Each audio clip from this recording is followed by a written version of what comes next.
रुक करेंगे खबर की ओर। खबर सीतापुर से है, जहां पर राजस्व अभिलेखों में जमीन दर्ज होने के बाद भी पीड़ित की जमीन को सरकारी तालाब में दर्ज कर दिया गया है।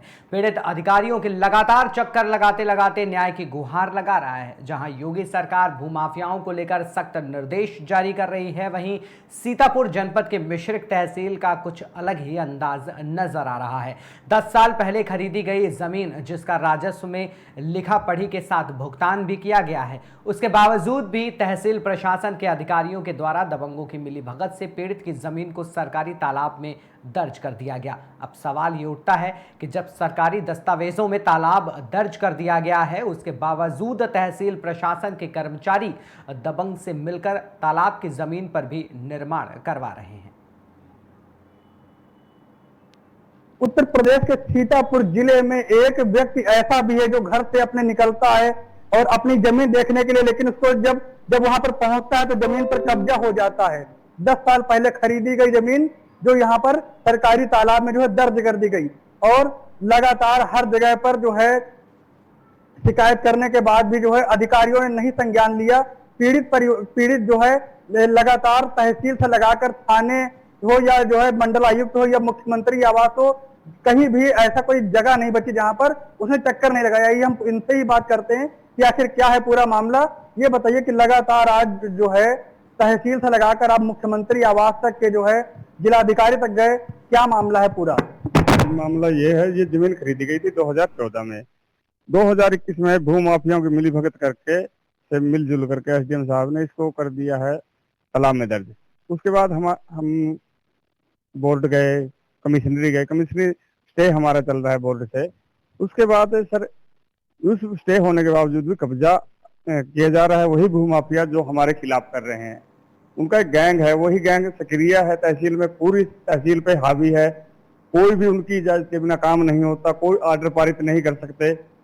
उनकी राजनीतिक पहुंच भी है, पैसा भी है, और उनको अब फिर इसमें जो मुख्य जमीन थी उधर की साइड में उन्होंने कब्जा कर लिया है। उसी जमीन पे के लिए हमारा ये तालाब में दर्ज करवाया गया था। जब ये तालाब है तो वो कब्जा कैसे कर सकते हैं? तो सरकार से हम इस चीज में कई बार गुहार ये जमीन खरीदी थी? जी सर, खरीदी गई थी। लिखा पढ़ी करवाया था? जी, रजिस्ट्री हुई इसमें। 22 तालाब में कैसे दर्ज हो गया? हमको कोई पता नहीं सर कैसे हुआ। पहले 3 बार इसके विवाद हुआ इसमें। धारा 34 में वो हमारे पक्ष में हुआ, 33-39 हमारे पक्ष में हुआ, फिर धारा 34 हुआ एक एसडीएम साहब के यहाँ, वो भी हमारे पक्ष में। इसके बाद 33-39 डाला इन्होंने, वो भी हमारे पक्ष में हुआ। इसके बाद ये बिना सूचना दिए कर दी गई, और जिसके नाम से इन्होंने मुकदमा डाला वो आपको जब जानकारी हुई थी कि हमारी जमीन जो है तालाब में दर्ज की गई कर दी गई है जी, तो आपने अधिकारियों से बात की विषय पर? जी, कहने लगे कोर्ट के रूल हैं, इन्होंने बताया।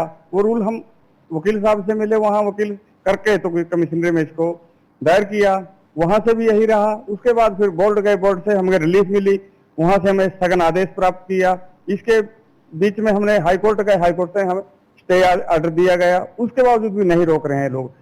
आज भी लगभग 25 फीट पर कब्जा कर लिया गया है।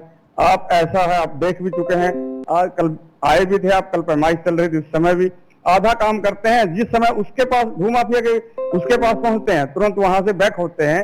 वो ये लिखना ही नहीं चाहते कि अवैध है ये, वो उसको धीरे धीरे करके उसी में शामिल करना चाहते हैं, उसकी पैमाइश बढ़ा करके।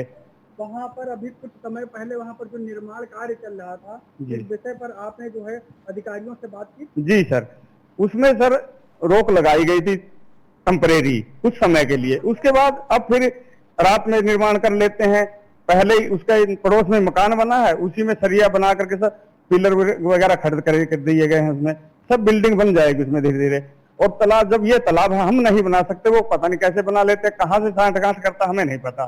इस चीज की जानकारी अधिकारी ही बता सकते हैं, और हम तो प्रार्थना पत्र दे के थक चुके हैं। अब मुख्यमंत्री जी से मिलेंगे इस विषय में, वो हमारी कुछ मदद करें। इसमें अधिकारियों की लापरवाही है? लापरवाही है सर, और कोई मामला नहीं है। उन सबको पता है, पूरे शहर को पता। इस समय मिश्रिक नगरपालिका अध्यक्ष बहीन हो चुकी है। ईओ यहाँ कोई अधिकारी अधिशासी बनता है नहीं, ये पूरी की पूरी पावर एसडीएम साहब के पास है। एसडीएम साहब इसमें जो चाहे करें। अब जब तक कोई नया अध्यक्ष ना आए, ना तो रोक लगाते हैं ना उसको गिराते हैं। लगातार 1 महीने से निर्माण चल रहा है, दिन में एक फिट कर लेते हैं, फिर उसको बंद करवा दिया जाता है। थोड़ी देर में पुलिस आती है, पुलिस को कहते हैं क्यों गए वहां। पुलिस हमारी एक दो बार मदद किए, रुकवाए, फिर पता एसडीएम साहब ने कहा कि ये हमारा मामला है, उसी वजह से पता नहीं, समझ में नहीं आता सर ये क्या कर रहे सरकार। सब कहीं से तो आज आप चक्कर लगा चुके हैं, अब क्या लगता है कि अब जो है मुख्यमंत्री जो है इस पर ध्यान देंगे, संज्ञान लेंगे या नहीं? जी, मुझे न्याय की पूर्ण उम्मीद है, और अगर यही नहीं होता है तो मैं मुख्यमंत्री आवास पर जाके धरना प्रदर्शन करूंगा किसानों सहित, क्योंकि मैं एक किसान हूँ। क्या नाम है आपका? रविंद्र कुमार। ये थे हम सब में रविंद्र कुमार, जो सीतापुर के निवासी हैं। लगातार ये अधिकारियों के चक्कर लगा लगा के थक चुके हैं, लेकिन कोई भी अधिकारी इनकी जो इन्होंने जो जमीन खरीदी थी उसको अभी 2021 में जो है उसको तालाब में दर्ज कर दिया गया। पीड़ित परिवार है, घर जो है किसान है। लगातार जिस तरीके से इस जो है दबंगों के द्वारा जमीनों पर वहां पर जो है कब्जा भी किया गया, और वही राजस्व की टीम वहां पर जब नपाई करने के लिए आती है, नाप करने के लिए आती है, तो खाना पूर्ति कर दी जाती है। थोड़ी सी जमीन नाप के उसके बाद वहां से खाना पूर्ति करके चले जाते हैं दूसरे, लेकिन राजस्व विभाग की टीम वहां पर मौके पर नहीं पहुंचती। अधिकारियों की घोर लापरवाही के चलते पीड़ित परिवार आखिर जो है सब कहीं चक्कर लगा लगा के थक चुका है, उसको इंसाफ नहीं मिल पा रहा है। लखनऊ से दिनेश राजपूत, केकेडी न्यूज, लखनऊ, उत्तर।